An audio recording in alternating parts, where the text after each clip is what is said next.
Bonjour, je suis Luciole qui bricole. Aujourd'hui, je vais vous faire un tutoriel pour les débutants. Je vais vous présenter un peu tout ce qu'il vous faut pour commencer et débuter le crochet. Donc, l'achat de matériel, comment lire une étiquette, quelle laine et coton choisir par rapport au crochet, par rapport au tuto. Moi, je suis plutôt spécialisée dans les peluches, pas dans les vêtements. Donc, les questions vêtements, c'est pas trop mon astuce. Mais pour les amigurumis, je peux vous répondre. On va aussi donc voir chaque point, donc les mailles en l'air, mailles coulées, mailles serrées, bride, demi-bride, etc. Je vous mettrai des timecodes dans la vidéo pour que vous puissiez aller directement à la partie qui vous intéresse. Donc ici, on va commencer par le matériel. Donc pour commencer le crochet, on a besoin d'un crochet. Le mieux, c'est d'avoir un petit assortiment, en général là c'est entre 2 et 10, mais la plupart du temps on utilise entre le 2 et le 6, je dirais. Ça dépend des tutos et de ce qu'on doit faire. Moi j'utilise beaucoup, c'est le 3 jusqu'au 5. Voilà. Une paire de ciseaux, des aiguilles. Là, il y a différentes tailles parce qu'il y a différentes tailles de fil. Entre celui-ci et celui-ci, l'aiguille, elle passe pas de la même manière. Puis il y a les bouts pointus qui servent à faire plus dans le détail, à prendre directement dans chaque maille. Par exemple, ici, je peux aller directement dans mon fil.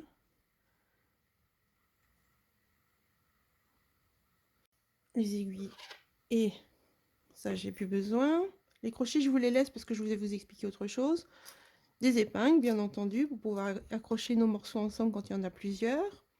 Des marque-mailles qu'on accroche, par exemple ici, autour de son point travaillé. Ça permet de marquer l'endroit où on est ou l'endroit qu'on souhaite retrouver plus tard. Par exemple, on a besoin de faire une bride spécifiquement à tel endroit. On sait, on peut déjà marquer au rang précédent, tel endroit, c'est celui-là. En général, dans les amigurumi, on met au début du rang. Vous avez ici souvent, c'est des yeux de sécurité dans les tutos, donc ils peuvent avoir plusieurs tailles, plusieurs formes. Enfin, forme en général, c'est plutôt rond, mais plusieurs couleurs qui se relient avec un bout de plastique. Donc là, quand vous passez l'œil de sécurité dans la maille, là où vous voulez qu'il soit, et par derrière, vous mettez votre bout de plastique et vous enfoncez. Donc, à savoir que ce n'est pas non plus, on appelle ça des yeux de sécurité, mais c'est pas le plus sécurisant, parce que mine de rien, ce n'est qu'un bout de plastique, donc ça peut quand même toujours s'enlever s'il y a une pression assez forte. Donc, nous avons, voilà, plusieurs formes. Ici, on a aussi des nez en plastique. Donc, un nez rose, nez noir, avec un peu de forme de museau de chien, par exemple. Avec des anneaux plus ou moins grands selon les besoins des yeux en plastique qu'on a besoin de faire. Je vais vous montrer aussi une dernière boîte. Ici, ici on vend souvent ça aussi, qui est sur les marchés un peu plus asiatiques. Et on a des yeux plus gros, possibilité d'avoir un œil plus gros. Donc là, ils sont blancs, transparents, mais on peut ajouter une petite rondelle. Là, par exemple, je vais prendre un doré comme ça. On le met là. On enlève le plastique qui sert à rien. Et ensuite, on le referme. Si vous avez, par rapport à cette boîte, par exemple, il y en a des plus petits. Alors vous mettez ça, vous gardez la même rondelle parce qu'elles ont toutes la même taille, vous découpez autour et ça vous fait un œil jaune plus petit. Alors moi j'ai bleu, jaune, vert et cuivre, je dirais. Voilà. Donc ce genre de petit matériel, ce n'est pas obligatoire, ce n'est pas nécessaire, les petits yeux. Ce qui est bien, c'est de pouvoir broder ou de faire directement en crochet des yeux. mais les petits yeux en plastique, ça suffit bien. Alors, on va commencer maintenant la lecture d'étiquette. Donc ici, nous avons une pelote en coton du pingouin Esterel 3. Et sur cette pelote, on a plusieurs informations. Donc on a ici que c'est un coton 100%. Vous pouvez avoir, par exemple ici, c'est du polyester 100%. On a le grammage, 50 grammes, qui équivaut à peu près à 20 mètres de fil. Donc dans cette pelote, quand elle était complète, il y avait à peu près 20 mètres de fil. Ici, le grammage, il est à 50 grammes pour plus ou moins 105 mètres. Juste en dessous, on vous explique. Taille 42, 14 pelotes. Donc ça, c'est pour les vêtements. Quand on veut confectionner un vêtement, il donne une norme. Par exemple, si c'est une taille 42, il vous faudra à peu près 14 pelotes comme ça. Après, ça peut dépendre aussi de votre point. Si c'est un point gourmand si c'est juste une bride, 14 pelotes suffiront. Si c'est que des points popcorn, ou donc c'est des petits points où on met plusieurs brides dans chaque bride, ça mange beaucoup de matière et du coup, il faudra penser à prendre plus. Quand on vous dit 14, essayez de prendre toujours au moins 15, avoir toujours une pelote de plus pour votre projet parce qu'on arrive parfois à court et on s'en rend compte quand on est à la fin, ce qui est très très très frustrant. Donc on retourne au magasin mais on ne retrouve pas les mêmes pelotes, les mêmes bains. Donc ici j'ai une couleur chambre et tous les programmes de nettoyage, donc à 30 degrés maximum, essorage à 800 tours minute conseillé, et sécher à l'air libre. Là, ici, on voit la même chose. Donc, pour un pull de taille 38, il faut environ 500 grammes. La pelote faisant 500 grammes, il faut à peu près 5 pelotes de ça pour faire un pull en 38. On continue sur celle-ci. Là, on voit la taille du crochet, parce que justement, il y a des différences de fil. Donc, on a un crochet ici qui est de recommandé en 2,5, 3. Donc là, vous voyez, il y a des aiguilles à coudre, des aiguilles de tricot, et là, il y a un crochet. On a le même motif ici, des aiguilles de tricot et un crochet. Et ensuite, deux chiffres, 5, 6, 2,5, 3. En général, le chiffre le plus petit correspond aux aiguilles que vous devez prendre, donc c'est en millimètres. Le fil fait 5 mm d'épaisseur et il faut utiliser des aiguilles de tricot de 5 mm d'épaisseur. Ou, non, pardon, les aiguilles de tricot, c'est le 6, c'est le plus gros. Et le crochet, c'est le plus petit chiffre qu'il faut prendre, si possible. Donc là, par exemple, pour cette pelote, j'ai besoin du crochet numéro 5. Donc ça, c'est un crochet qui fait 5 mm d'épaisseur ici. Et il est apte à prendre le fil. Si je prends un crochet 5 pour celui-ci, il est quand même beaucoup trop gros. Donc pour celui-ci, il est recommandé entre 2,5 et 3. 3, c'est pour les aiguilles de tricot et 2,5, c'est le crochet. Donc on recommande de prendre 2,5. Vous pouvez voir ici UK 3, 3,5, UK 11, 10, US 3, 4. Ça correspond aux normes de crochet des autres pays, donc aux USA, et UK, c'est les Royaumes-Unis. Les crochets, c'est pas en millimètres, ça, c'est juste des tailles. Par exemple, sur ces crochets-ci, on a E, G. Ici, on a un 7 en plus à la place du 4,5. Là, on reprend sur des lettres. I, J, H, H, I, J. Voilà, c'est en gros apparemment dans l'ordre alphabétique. Et ici, on a 4 0, 2 0. Tout ça, ce sont des normes qui sont dans d'autres pays, donc les États-Unis et tout ça. Vous trouverez des tableaux sur Internet pour l'équivalence. Si on vous dit vous crochetez votre tuto avec un crochet J, vous allez sur Internet, vous trouverez des équivalences. Je vous mettrai un lien d'un site que j'ai trouvé sur la description pour que vous puissiez avoir ce tableau. Donc, voilà, on choisit un crochet par rapport à son besoin en pelote. Encore une chose, donc nous avons ici une taille d'échantillon. Si on crochette en 3, un carré de 10 sur 10 doit faire 26 mailles et 34 rangs. Donc là, on va monter des rangs, mailles serrées, pop, pop, pop, pop, pop, jusqu'à en avoir 34 en hauteur et 26 en largeur. Ça, c'est l'idéal pour que, en fait, ça compte pour les recommandations, par exemple, de la taille 42 pelote. C'est une obligation, on va dire ça, pour chaque tissu vêtement à faire. Parce que vous ne crochetez pas tous de la même manière, la manière de tenir le fil, la manière que de faire les points, etc. Ça peut varier d'une personne à l'autre. Et si on vous dit vous faites 110 mailles pour monter votre manche, et qu'au final vos 110 mailles elles sont beaucoup trop petites ou beaucoup trop larges, c'est que vous n'avez pas fait votre échantillon. Vous devez donc faire un carré de 15 sur 15 et prendre dans les 10 du milieu. Vous mesurez le nombre de mailles et le nombre de rangs que vous avez fait, qui était nécessaire pour ça. Par exemple ici, sur un carré de 10 sur 10, donc ce qu'on mesure au milieu, il faut 11 mailles et 20 rangs.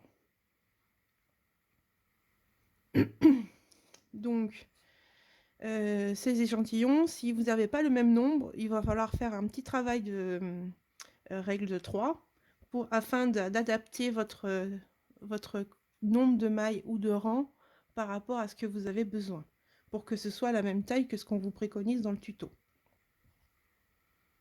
Ici, on voit que c'est Ecotex. Donc c'est une norme qui veut dire qu'il n'y a pas trop de produits chimiques, etc., qui sont bons pour les enfants.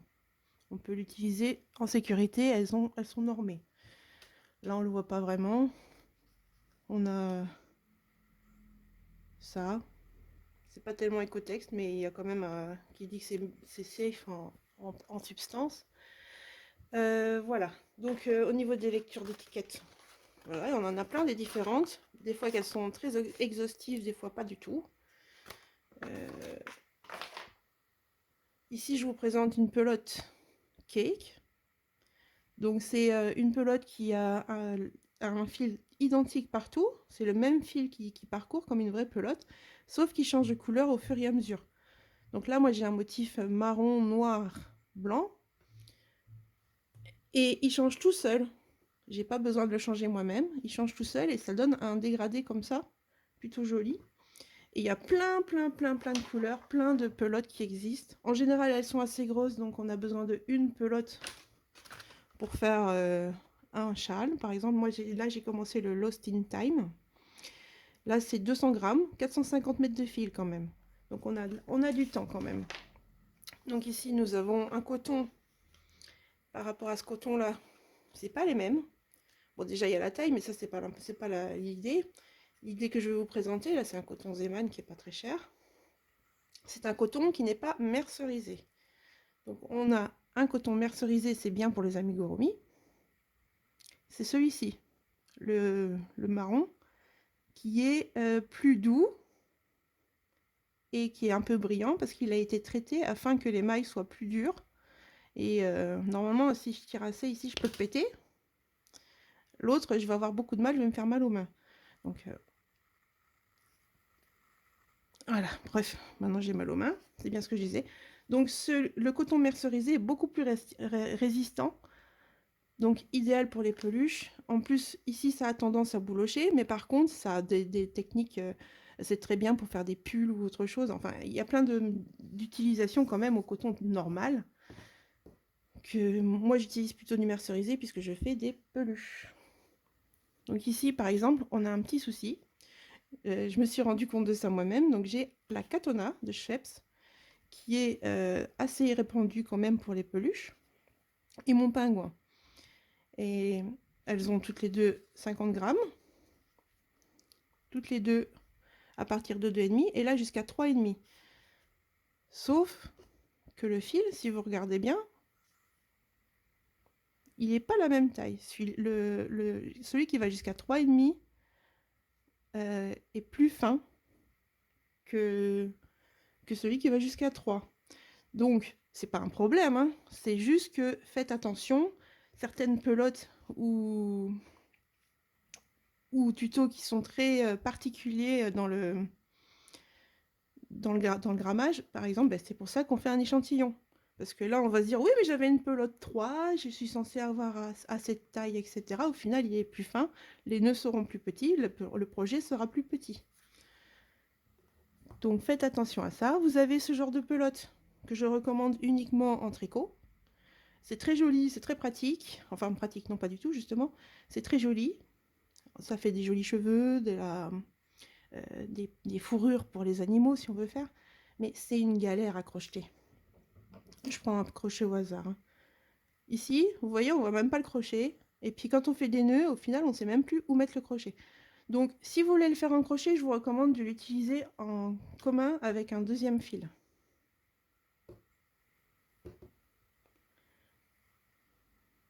Vous accrocherez mieux, mais ça reste très très difficile. Pour un débutant, je ne vous recommande pas du tout d'utiliser ce genre de fil. Pareil pour celui-ci. Celui-là est un peu plus facile parce qu'il a quand même une corde libre d'un côté. Il n'y en a pas dans tous les sens. Et ensuite, beaucoup de peluches se font en laine chenille. Donc là, c'est Grundle que j'ai acheté à Bazarland. Donc ici, c'est en fait un peu plus du velours. On appelle ça une laine chenille ou laine velours. C'est pas pour le même type de projet. Ça peut faire des peluches aussi, mais c'est beaucoup plus doux, beaucoup plus grand. Donc l'objet, en général, est un peu plus câlinable. Donc voilà, nous avons fait le tour du matériel. C'était déjà un grand tour. Maintenant, on va commencer à crocheter. On va commencer à crocheter. Donc moi, je vais utiliser celle-ci, qui est un fil gris. Pour commencer, c'est toujours mieux de prendre une couleur un peu claire, mais pas totalement non plus. Parce que le blanc, on voit pas où on met les mailles. Et le noir, c'est encore pire. Donc pour commencer et débuter, je vous recommande une couleur un peu grisâtre. Celle-ci, ça passe. Mais le noir et tout ça, par exemple, mon cake, ici, vous voyez, on voit pas très bien où on doit insérer le crochet. Dans le gris, on voit déjà un peu mieux, je trouve. Regardez, là, on voit pas le trou de la maille. Là, on voit un peu mieux les fils. Et puis dans le blanc, bon, ça se voit aussi parce que la laine est épaisse, mais voilà. Donc, je vous recommande de commencer par des pelotes numéro 4-5 avec un fil plus ou moins gris ou dans ces couleurs pas trop blanches, pas trop noires. Le bleu est quand même le bleu foncé, c'est pareil, c'est un peu trop foncé, donc voilà. Donc on va commencer par ça. Donc ici j'ai besoin, donc comme je vous ai expliqué, d'une aiguille. Le tricot c'est 5 et le crochet c'est 4. Je vais prendre le crochet numéro 4. Et puis on va commencer donc à faire des mailles en l'air. J'ai oublié, c'est de vous présenter comment on ouvre une pelote. Donc là, j'ai pris une nouvelle pelote qui n'a pas encore commencé. Moi, je préfère la commencer par l'intérieur, mais on peut la prendre par l'extérieur. Donc l'extérieur, c'est le plus facile.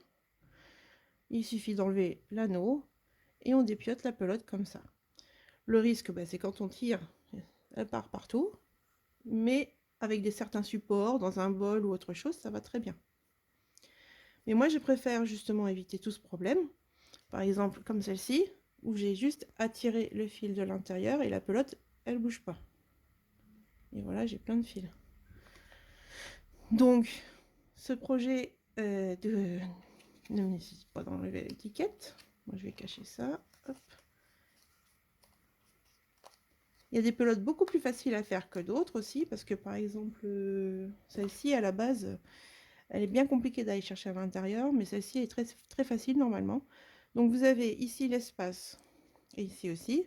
Vous passez votre doigt. Ici, c'est plus serré que l'autre. Donc en général, je prends par ce côté-ci. Avec mes mains, je vais pincer un fil qui est à l'intérieur et je tire, tout simplement. Et là, j'ai mon fil.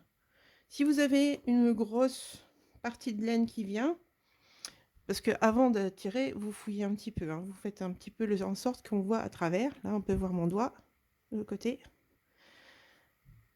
Voilà. Et donc, je vais pouvoir travailler mon fil comme ça. Et si vous avez un gros morceau qui vous arrive, en général, bah, vous retournez comme ça. Vous avez le problème de la pelote qui se défait tout de la même manière que par l'extérieur, mais juste temporairement. Donc là, après, vous pourrez travailler votre fil. Bien. Donc on y est. On va commencer par les mailles en l'air. C'est la base de tout le travail. On appelle ça maille en l'air, ou on peut aussi entendre maille chaînette. Les mailles chaînettes, c'est plutôt quand on débute un travail. Vous avez... je vais prendre mon temps. Je vais vous le faire 3 fois, je pense. On va voir ça pour vous montrer. Donc, on va commencer par un nœud coulant. Il existe plein de manières de le faire. Donc, moi, je le fais comme ceci. J'ai appris ça sur Internet. J'ai vu qu'il y en avait qui le faisaient sur leur doigt, comme ça, juste un doigt. Hop. Il y en a qui le font par terre. Ça, c'est comme ça que j'apprends à certaines personnes. Si je le fais par terre, c'est plus facile. Je vais vous montrer ces 3 techniques. Donc, un nœud coulant, qu'est-ce que c'est? On va commencer par terre, c'est le plus facile. Mais ça ne fait pas très crochet. Donc, on prend le fil, on le met en l'air.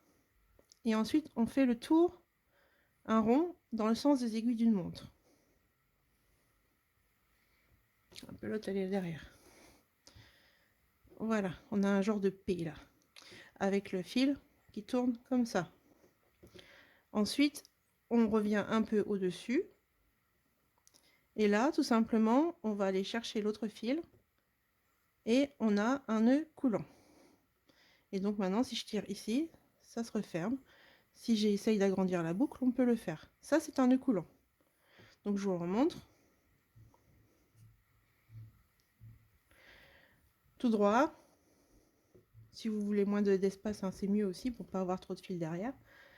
Vous faites le tour dans le sens des aiguilles d'une montre. On revient au-dessus. Et après, on va chercher le fil. Et on a un nœud.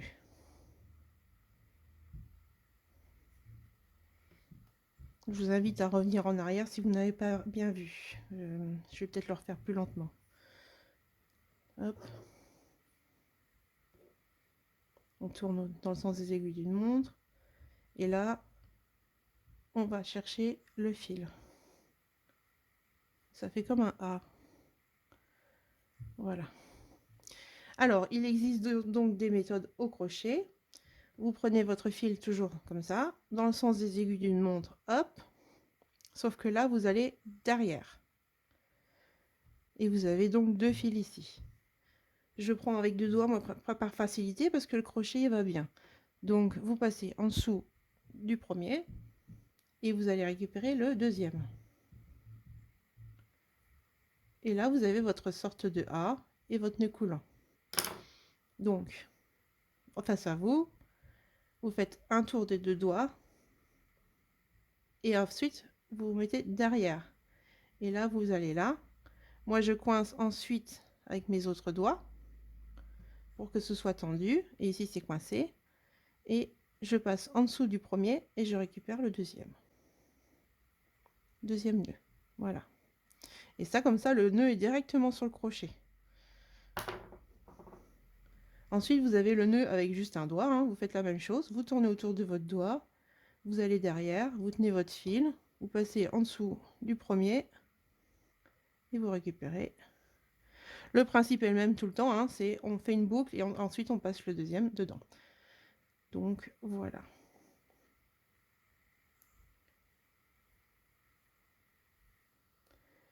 Pour commencer, donc on va tenir le crochet. Moi, le crochet ici, moi je fais, c'est ma technique. Oui, il en existe des dizaines, voire plus, je ne sais pas, celle que vous voulez. Vous pourrez trouver celle qui vous voulez et il faut absolument travailler ça au début. La manière de tenir le crochet et la manière de tenir le fil. Je suis droitière, moi. Donc moi, je le tiens façon crayon, comme ça. Il y en a qui tiennent façon couteau, comme ça. Les deux sont les techniques qui sont les plus généralisées. Moi, j'ai tendance à le tenir comme ça. J'aimerais beaucoup apprendre à le tenir ainsi, mais j'ai un peu de mal comme ça, moi. Alors, donc, vous venez la mettre sur votre bain. Ici, votre majeur va venir tenir votre fil. Il reste toujours en contact avec le fil. Et ici, votre index, il est un peu libre et tout. Donc, vous faites comme un crayon. Et ainsi, ça vous permet de pouvoir bouger le crochet.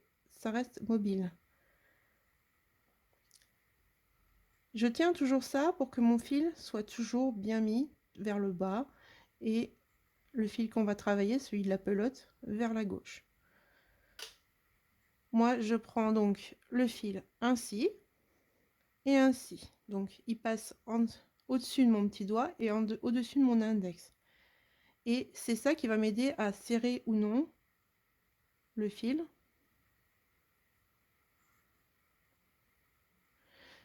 Quand je vais travailler, et ça va gérer ma tension. Donc, une tension, elle peut être large, elle peut être serrée, mais l'important, c'est qu'elle soit régulière. Le mieux, c'est d'être le plus... comme si le fil, il appartenait à personne, il tenait dans nulle part. Mais c'est compliqué d'après de gérer. Vous voyez, là, c'est un peu large.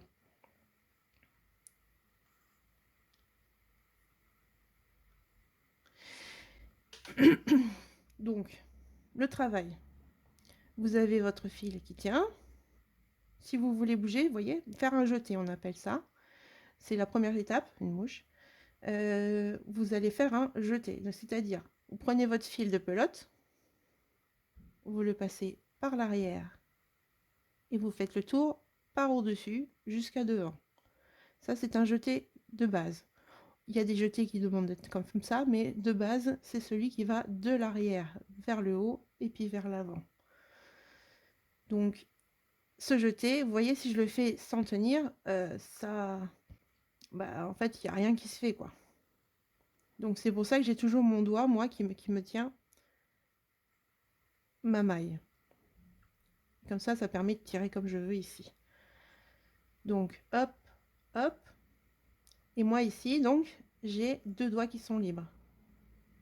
Le fil est bien dans tenu, mais j'ai mes deux doigts ici qui sont libres pour pouvoir travailler aussi ici et tenir ici. Donc, je fais mon jeté. Et là, vous allez passer dans la boucle. Et là, vous avez fait une maille en l'air. Un jeté.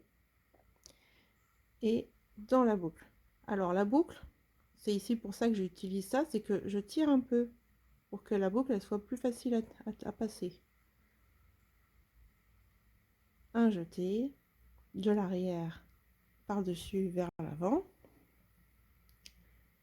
et dans la boucle. Vous voyez, ma main et mon doigt ici ne bougent pas, ce qui permet d'avoir mon travail qui ne bouge pas non plus. Je peux faire ce que je veux, mon travail sera toujours à l'endroit. Le problème des débutants en général, c'est que ça part dans tous les sens et après ils savent plus le faire. J'ai vu aussi des gens qui faisaient comme ça marche, sauf que le résultat final n'est pas le même dans l'autre sens. Vous voyez, c'est pas du tout joli. Donc, les mailles en l'air, c'est une dernière fois, on tient le crochet, on passe le fil de la pelote de l'arrière par le haut jusque devant, on tire un petit peu sur l'objet sans trop tirer non plus, hein, faut pas que ça défasse la maille, et on passe le crochet dedans. Et là, vous allez en faire 15, ou un nombre assez inconnu, on va dire 5-10 cm. Là, on est déjà pas mal, on va continuer un petit peu. n'y a pas vraiment de maille en fait. Voilà. Là, on est pas mal pour commencer. On a une taille assez grande pour pouvoir avoir le temps de voir un motif qui apparaît. Donc ça, c'est la maille en l'air ou maille chaînette. Vous allez pouvoir voir ici la maille en l'air, l'avant. C'est là où vous avez des petits V. Vous voyez, un V, comme un épi de blé presque. Ok? Et ça, à l'arrière, c'est un peu plus fouillis, mais c'est comme une chaînette. Un anneau dans un sens, un anneau dans l'autre, un anneau dans un sens, un anneau dans l'autre. Et c'est comme ça qu'on fait des nœuds. Ce ne sont que des petits nœuds dans ce genre-là qui font qu'on obtient un objet à la fin. Et en fait, de l'objet à la fin, un pull, vous pouvez juste tirer sur le fil tout le long, sans rien faire d'autre, vous arriverez toujours à défaire, si vous avez bien fait votre travail. Donc voilà, ça c'est les mailles chaînettes. Voilà, tuto suivant, donc ce sera les mailles serrées. C'est la base d'à peu près tous les tutos. Il y en a quasiment dans tous. Même dans ce châle, on dirait qu'il y a des brides, mais il y a aussi des mailles serrées. Il y en a partout. Dans les amigurumi, c'est que des mailles serrées, quasiment. Donc on va commencer. Donc on reprend notre fil. Si on ne sait plus où on en est, là on a le fil qui était comme ça. Je prends toujours ici le plus possible à la base pour séparer et je fais en sorte que le fil qui bouge, que je peux tirer, soit du côté gauche, toujours. Vous voyez?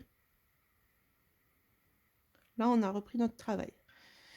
Donc, pour une maille serrée, vous voyez, je vais tenir comme ça, vous allez devoir pas prendre celle-ci, parce que celle-ci, ben, c'est celle qui est... si vous piquez là, vous allez repiquer dans le même endroit que là où vous avez votre fil, ça marchera jamais. Donc en général, on dit piquer dans la deuxième depuis le crochet. Donc c'est celle-ci. Donc dans le V. Alors vous avez la possibilité de piquer donc sur le brin avant, c'est ce qui est recommandé, enfin le brin du dessus, parce que vous en avez 3 en tout dans le nœud. Il y a celui qui est au milieu, je ne sais pas si on arrive à le voir. Celui-ci.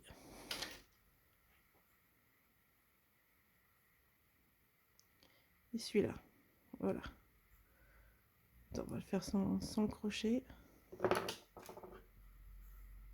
On va le faire ici.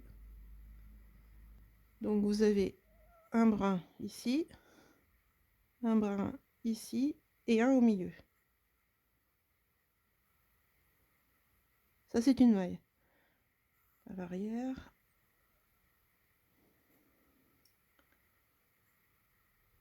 Voilà. Donc on va vous demander, c'est de piquer dans le brin du dessus. Et de laisser les deux autres fils tranquilles. Donc la prochaine maille, c'est bien le premier V qui est là. Puis après, ce sera celle-ci, celle-ci. Donc le premier V, on prend le premier brin. Hop.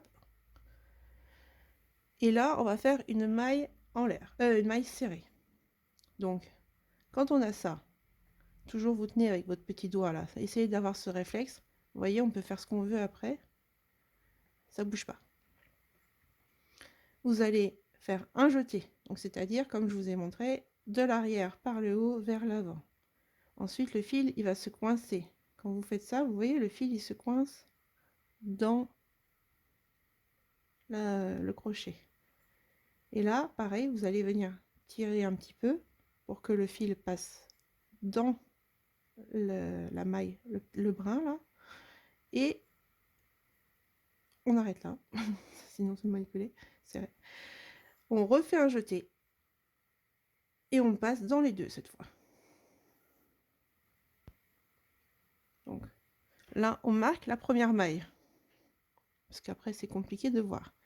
Donc, pour marquer, vous prenez votre marqueur et vous prenez un brin, celui de votre côté, comme ça, là. Et vous mettez autour. Voilà, vous fermez.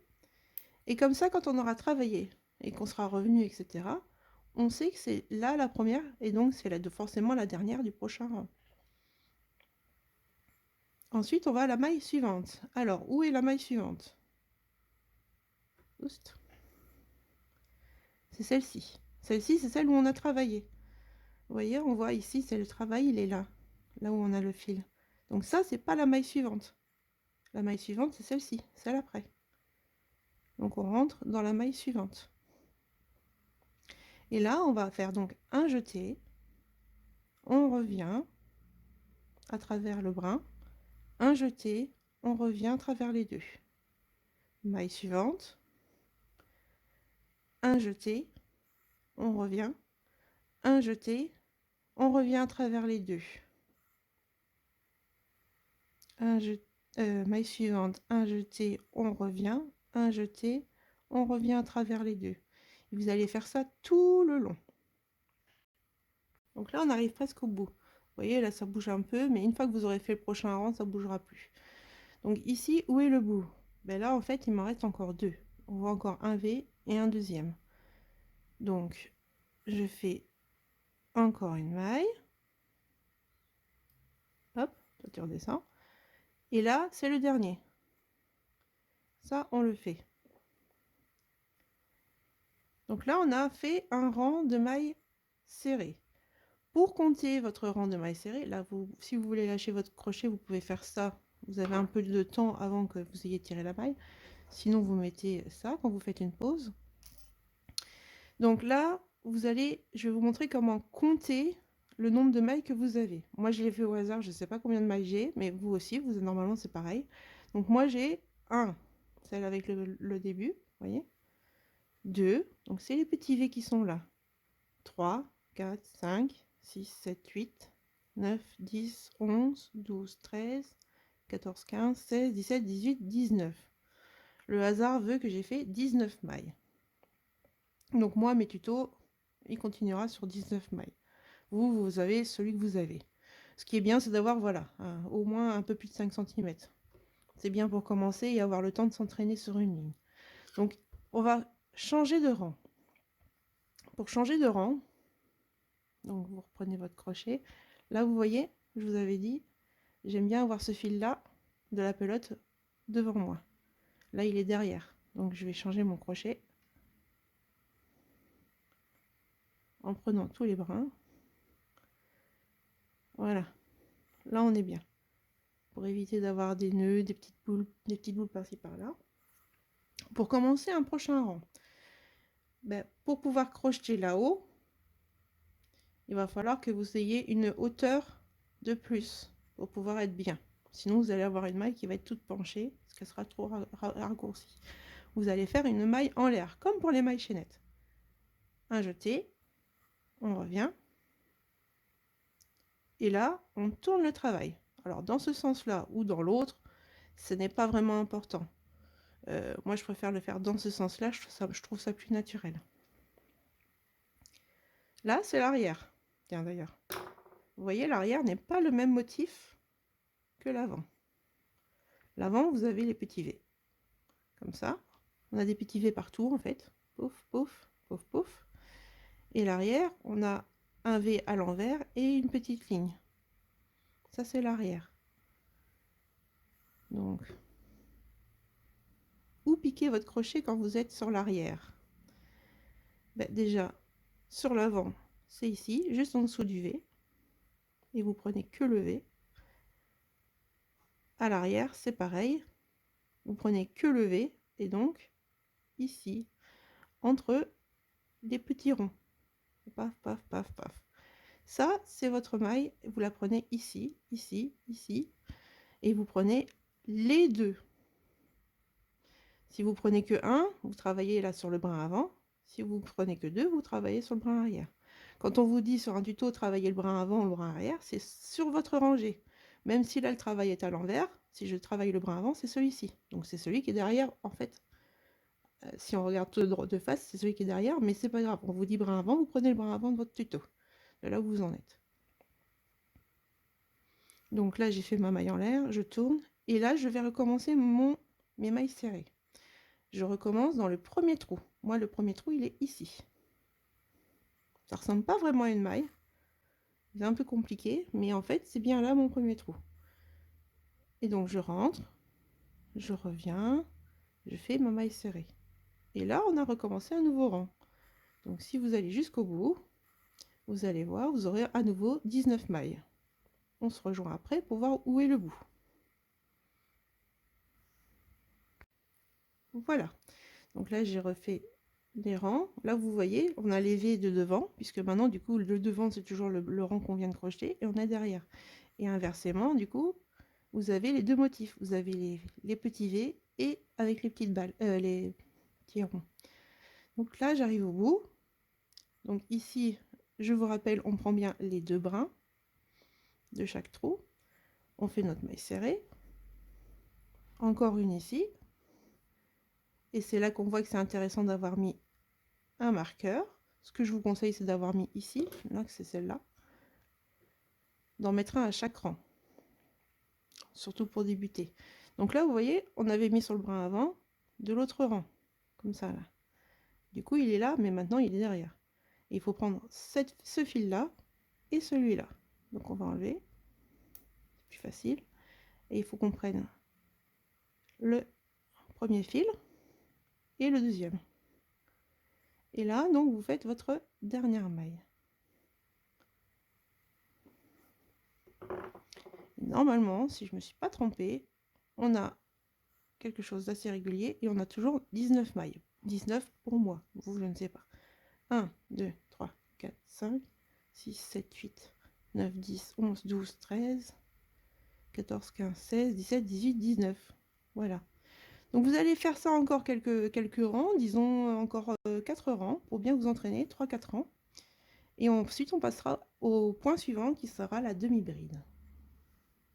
Pour rappel, au début du rang, une maille en l'air, on tourne. Et on appuie ici. Voilà. Donc pour rappel, fin de rang, on prend les deux. Donc ici, j'avais pas de marqueur, donc c'est plus compliqué de voir, mais vous voyez, il y a toujours le dernier V qui est là. Donc on prend... Oh, pardon, vous voyez, je ne sais pas, en fait, j'ai pas regardé le zoom. Donc le dernier V qui est ici, on prend un fil. Ah, voilà, je suis là. On prend les deux. Et on a bien notre petit V qui est là sur notre crochet. Donc ça, c'est la fin de rang. Et puis une maille en l'air et on tourne. Hop, on continue. Voilà. Donc moi je m'arrête là, quand je maîtrise les mailles serrées, je me sens à l'aise, je vais passer aux demi-brides. Donc avant tout aussi, si vous voyez que vous n'arrivez pas à faire, parce que vous ne comprenez pas quelle est votre erreur, vous défaites. N'ayez pas peur de défaire, c'est souvent comme ça justement que vous voyez où était votre erreur. Donc la demi-bride, c'est une maille serrée un tout petit peu plus grande. C'est le mélange entre la bride et la maille serrée, c'est la demi-bride. Donc pour faire ça, vous allez monter de 1 également, une maille en l'air. On peut monter de 2, en général on dit une maille serrée, on monte de 1, une demi-bride, on monte de 2, une bride, on monte de 3, une double bride, on monte de 4, et ainsi de suite quoi. 1, 2, 3, 4 selon la hauteur des brides, des mailles. Donc là, on est en demi-bride, on va monter de 2 pour faire officiellement.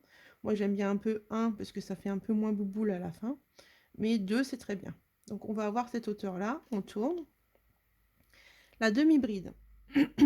Pardon. Donc, pop, pop pour moi. Mais vous pouvez avoir comme ça. J'ai une amie qui fait comme ça. Donc, c'est à vous de voir. La demi-bride, c'est comme une maille serrée, mais on rajoute juste une étape. On commence par un jeté. Et ensuite, on fait notre maille serrée. On rentre, on récupère le jeté, on fait un jeté, on revient, comme une maille serrée. On refait un jeté et on repasse dans les 3 boucles. Donc, un jeté d'abord, on revient et on fait les 3. Demi-bride. Alors, je vous le refais, bien décomposé. Une demi-bride, on fait un jeté d'abord. C'est ça qui va nous donner de la hauteur. On rentre dans la maille suivante. On fait un jeté à nouveau.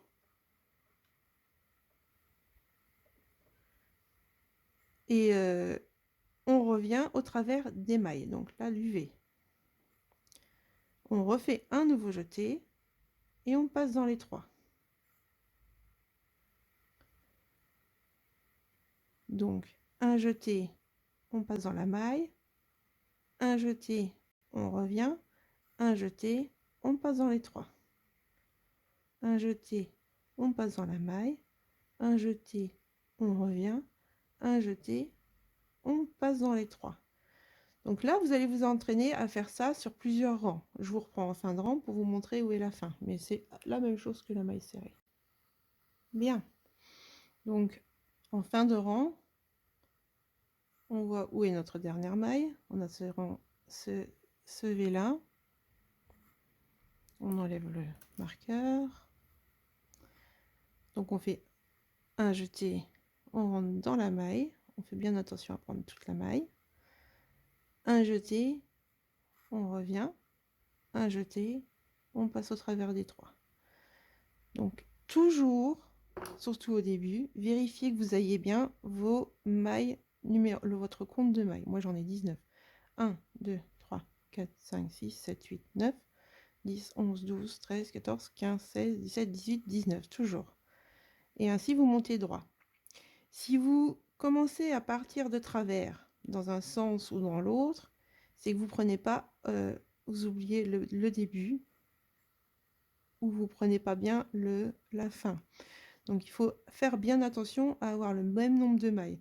Si vous vous demandez si il faut la prendre ou non, par exemple celle-ci, vous dites ah, est-ce que je dois le prendre ou non? Eh bien vous recomptez, et si vous avez 18, parce que des fois on peut se tromper, si vous avez 18, eh bien vous vous dites bah oui, bah alors du coup il faut que je la prenne. Donc on reprend, un jeté, on passe dans la maille, un jeté, on revient, un jeté, on passe au travers des 3. Donc n'oubliez pas, pour monter un rang de demi-bride, on fait 1 et 2 mailles en l'air, on tourne. Okay. Et donc là, c'est assez simple hein, dans ce cas figure. Là, on voit bien les espaces où on doit planter le crochet. Donc le premier espace, c'est celui-ci. Un jeté, on pique, on revient, on fait les 3. Et là, on est bon. Et on remet notre marqueur. Au début, c'est important. Et même quand on est confirmé, il faut toujours faire attention. On n'est pas obligé de recompter à chaque rang, mais il faut recompter régulièrement. Ça évite de devoir tout défaire ensuite. Ça peut arriver d'être distraite. Donc, vous continuez de faire vos demi-brides. Voilà le nombre de rangs que vous avez besoin, jusqu'à ce que vous soyez à l'aise avec la technique.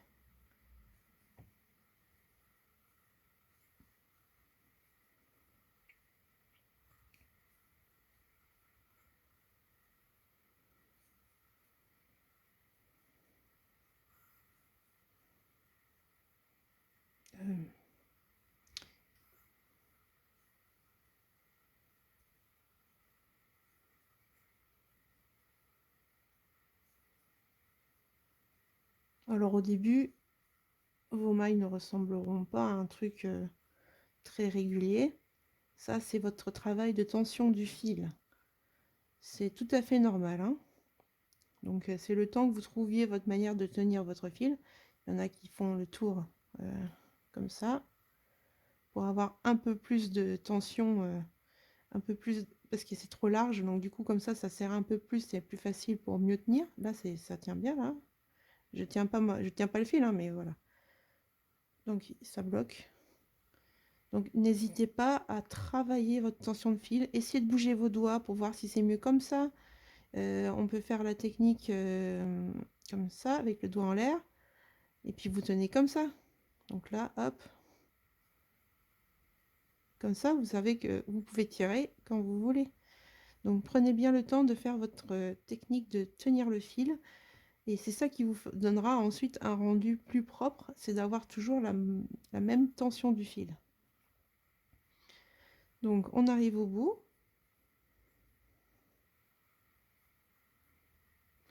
Là par exemple, je vais faire une erreur. Je vais oublier de prendre mon fil pour une maille par exemple. Je vais continuer. Sur un travail entier, ça ne se voit pas, ça va, c'est pas grave. Mais vous pouvez repérer cette erreur. Vous voyez, là, il y a toujours le V. Par contre, sur une demi-bride, vous avez aussi un fil qui part comme ça. D'accord? Donc, un V et un fil qui part comme ça. Et sur l'arrière, c'est la même chose. Et on voit bien les trous pour mettre le crochet. Ok? Donc là, je vais enlever mon erreur, hein, ici. Hop. Et je pense que je vais plus vous expliquer où piquer en fin de rang et en début.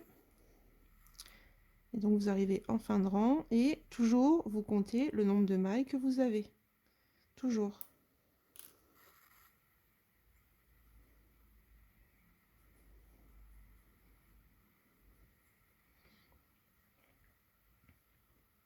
Voilà.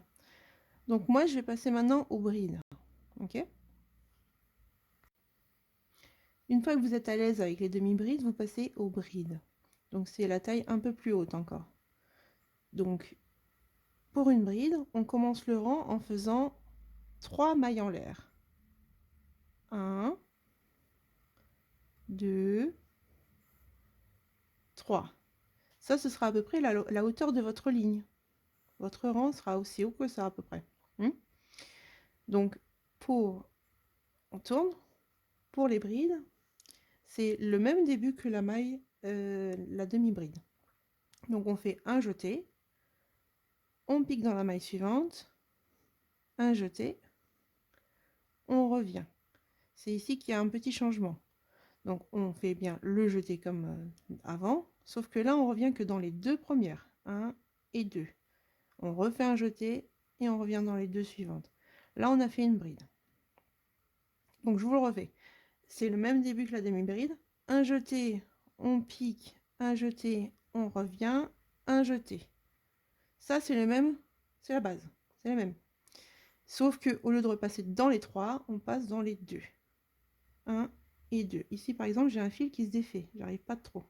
C'est pas forcément facile, mais à force de travailler, et puis vous tenez bien ça pour pouvoir bien ne pas lâcher la maille sans faire exprès. Donc ensuite un jeté, on passe dans les deux. Donc un jeté, on rentre, un jeté, on revient, un jeté dans les deux, un jeté dans les deux.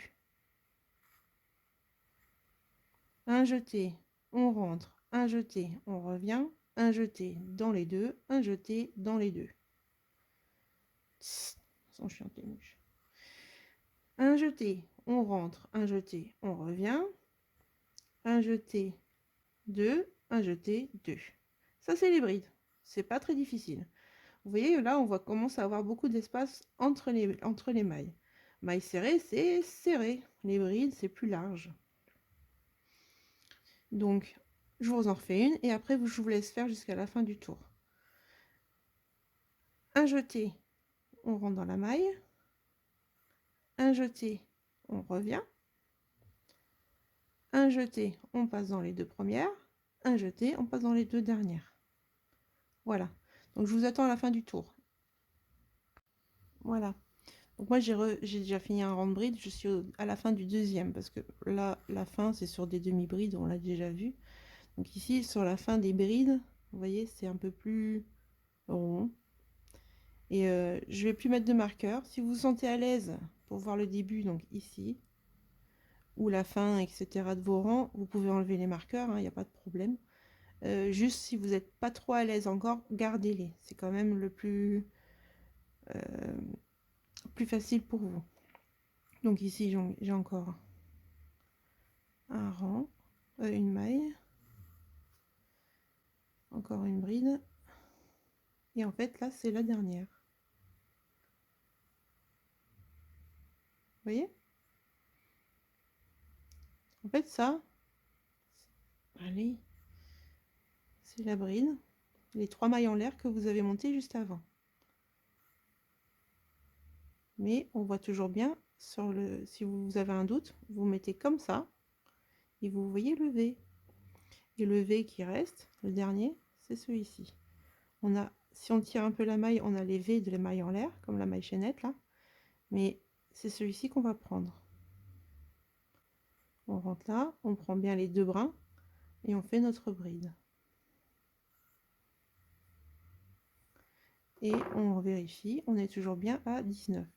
1, 2, 3, 4, 5, 6, 7, 8, 9, 10, 11, 12, 13, 14, 15, 16, 18, 19. Voilà. Donc on a un travail qui monte droit. On a des brides ici. Vous voyez, c'est beaucoup plus ajouré. On voit à travers.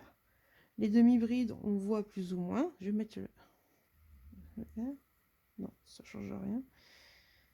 Et les mailles serrées, par contre, pour voir à travers, on voit un peu l'ombre, mais il n'est pas question qu'on voie du rose de mon doigt.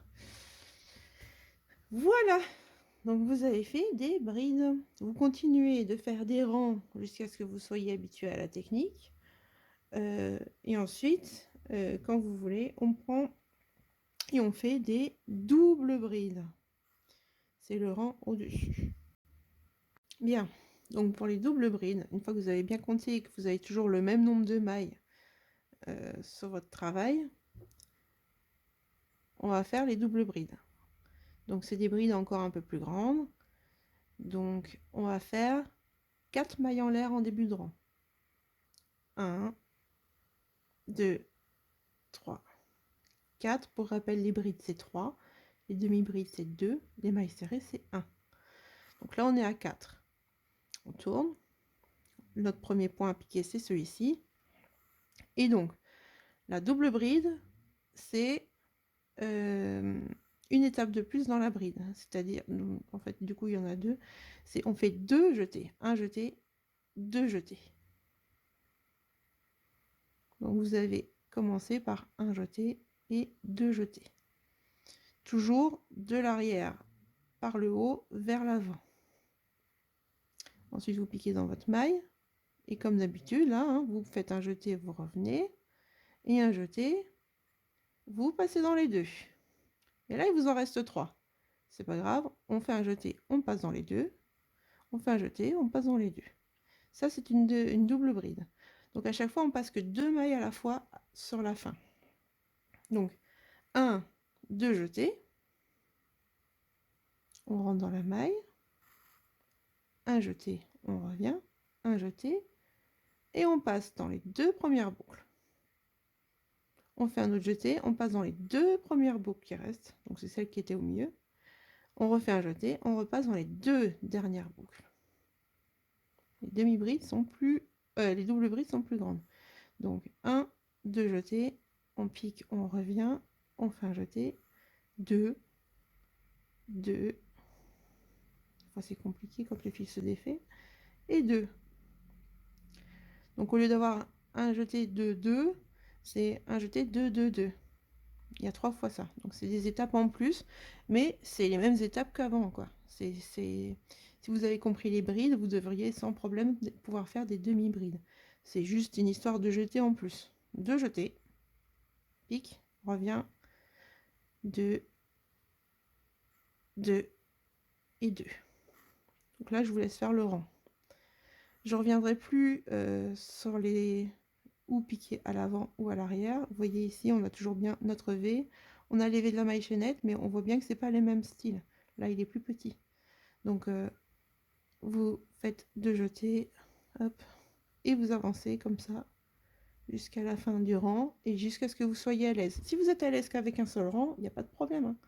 Donc, mais faites ça. Moi, je vais faire qu'un seul rang pour que ça aille un peu plus vite. Bien. Donc moi, j'ai quand même fait deux rangs de demi-bride, de double bride pour qu'on voie bien. Vous voyez, plus on fait des doubles, triples, quadruples brides, plus il y a de l'espace entre les mailles. Là, par exemple, c'est pas du tout adapté à des amigurumi. Les amigurumi où il faut mettre du rembourrage dedans, donc comme pour les coussins, pour que ce soit moelleux et rempli. Et ben, là, il faut faire des mailles serrées. Parce que là, sinon, on voit tout votre travail, on voit tout le rembourrage. C'est c'est purement des brides, des mailles qui se font pour les vêtements, ça. L'amigurumi, c'est pour ça qu'on travaille principalement sur des mailles serrées. Éventuellement des demi-brides, mais en général, c'est des mailles serrées. On arrive très rarement aux brides parce que les brides, bah, déjà, c'est quand même... voilà. Et puis les doubles brides, alors là, n'en parlons pas. Bref, c'est joli. Vous vérifiez que vous avez bien vos 19 mailles. Je suis un peu en train d'élargir là, parce qu'en fait, plus on... Vous voyez? Là, c'est de plus en plus là, facile. Là, ça se plie, mais voilà. Là, ça se plie vachement mieux. Donc, c'est beaucoup plus fluide pour un vêtement plus léger, par exemple. Donc, on va faire la triple bride, mais après, on aura fini. Parce que ce sera vraiment... la triple bride, on l'utilise quasiment pas. La bride, la double bride, oui.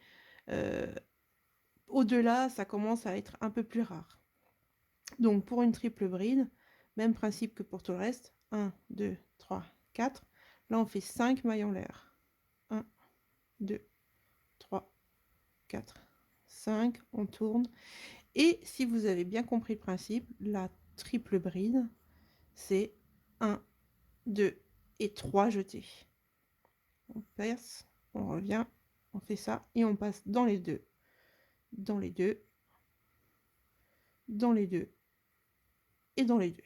C'est le même principe avec un jeté de plus, donc un ensemble de deux brides, de mailles à faire en plus. 1, 2, 3, on rentre, on revient, on fait un jeté, 2, un jeté, 2, un jeté, 2 et un jeté, 2. C'est un peu plus laborieux, mais ça monte beaucoup plus vite. Vous voyez? Là, c'est 1, 2 rangs de brides, de mailles serrées. Là, on est quand même au... Ça fait 4 rangs de mailles serrées d'un seul coup. Et 3 jetés. On prend, on fait... On revient dans 2, on revient dans 2, on revient dans 2, et encore dans 2. Voilà, donc ce principe-là, il est quand même assez simple. Quadruple, on fait 4 jetés. Quintuple bride, j'ai jamais vu, mais on fait 5 jetés. Et on continue comme ça tout le long. On va terminer ça, et puis je vous montre les mailles coulées. Je les ai fait en dernier, même si c'est un point de base, parce que une fois qu'on a fait des mailles coulées, c'est plus compliqué de travailler dessus. En général, c'est quand on finit un travail, c'est des mailles coulées pour faire un bord. Mais donc je préfère le faire à la fin. Donc vous faites votre rang de triple bride jusqu'au bout. Vous comptez bien que vous en avez toujours 19 ou votre nombre à vous. Vous voyez ici, donc ça c'est les mailles chaînettes. C'est comme au début, la chaînette. Maille en l'air, maille en l'air, maille en l'air. Mais c'est bien celle-là qui compte. Ou dans l'autre sens. Maille en l'air, maille en l'air, maille en l'air. Et c'est bien celle-là qui compte pour changer de rang. C'est la dernière quand vous serez dans l'autre sens. Voilà, donc faites votre rang et ensuite on fera les mailles coulées.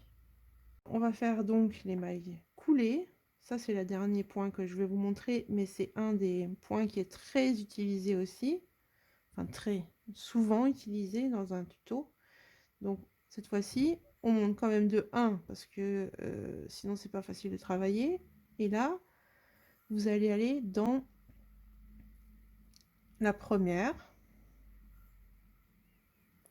Vous faites un jeté, vous vous ramenez, et vous ramenez au travers de votre maille directement. Là, c'est l'étape, il y a une étape en moins que dans la maille serrée.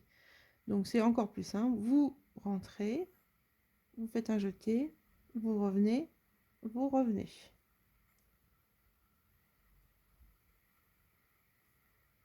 Il n'y a pas de deuxième jeté. Normalement, la maille serrée, on fait hop. Sauf que là, non, on passe directement. Ça, c'est une maille coulée. Alors, elle a tendance à se mettre sur le côté avant. Donc là, on voit bien la maille coulée là, mais on ne la voit pas derrière. Donc c'est en général pour faire des bords éventuellement. Et pour faire un bord plus joli que ça. C'est plus joli et régulier comme ça. Donc, maille coulée, je vous répète une dernière fois. Vous rentrez votre crochet dans la maille suivante. Vous faites votre jeté. Et vous revenez au travers des deux. C'est une maille coulée, tout simplement. Je ne l'ai pas fait au début, parce que si je reviens ici, c'est plus compliqué, puisque vous voyez les devants. Donc en général, c'est plus pour finir un travail ou autre chose, mais là après pour repiquer dedans, c'est plus compliqué. Donc je l'ai fait en la fin. Donc on continue, donc là j'enlève ma maille en l'air que j'avais fait, et je continue mon rang. Donc on rentre, et on revient sur les deux. On rentre, enfin jeter, on revient sur les deux. On rentre, enfin jeter, on revient sur les deux. C'est la maille très facile à faire, autant qu'une maille en l'air. Très rapide. Et ça prend pas de place. Donc hop. Et ici la dernière. Hop. Donc voilà, vous avez un travail avec maille serrée, demi-bride, bride, double bride, triple bride, maille coulée. Et les mailles coulées, ben, en fait, on ne les voit que sur l'avant du travail. Enfin, sur l'avant du rang que vous travaillez vous. Et derrière, ça donne...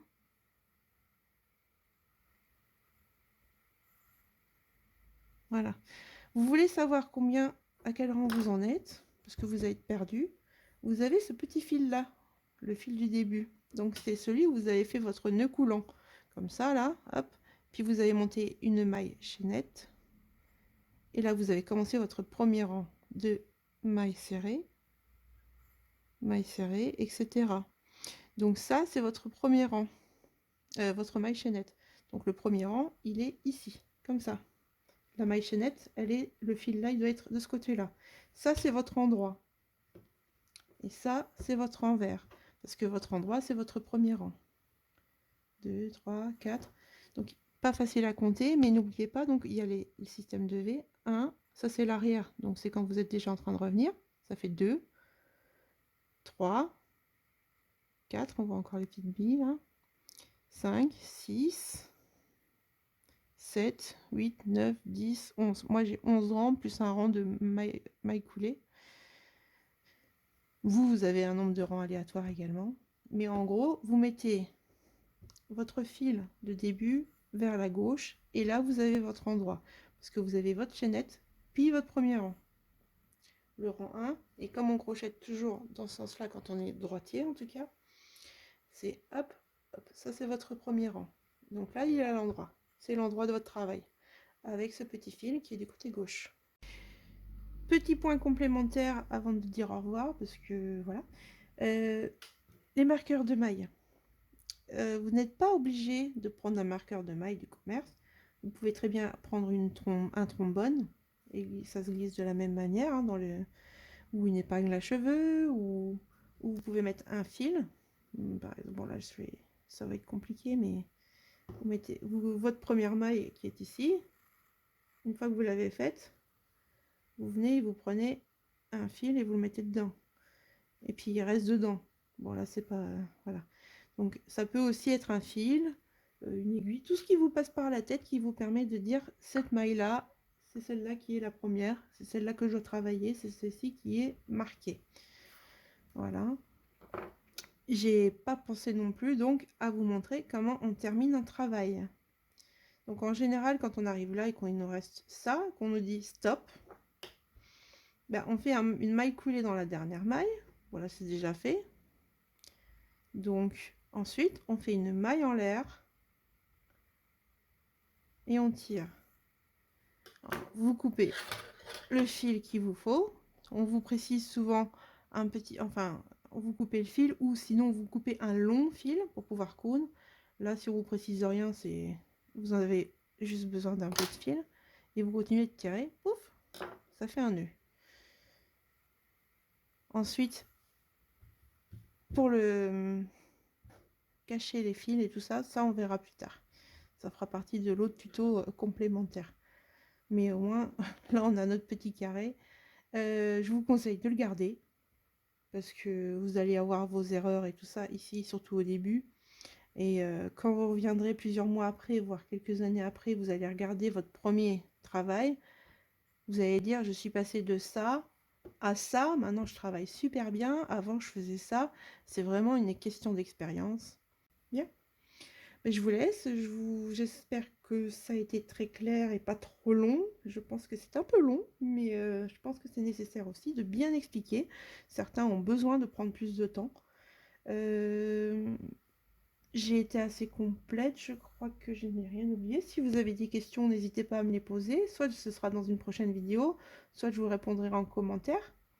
N'hésitez pas à partager cette vidéo pour que ça puisse aider dans les groupes Facebook, Instagram, ce que vous voulez. Et puis à me soutenir en mettant un abonnement et un j'aime. Voilà, je vous souhaite une bonne journée à tous. Au revoir.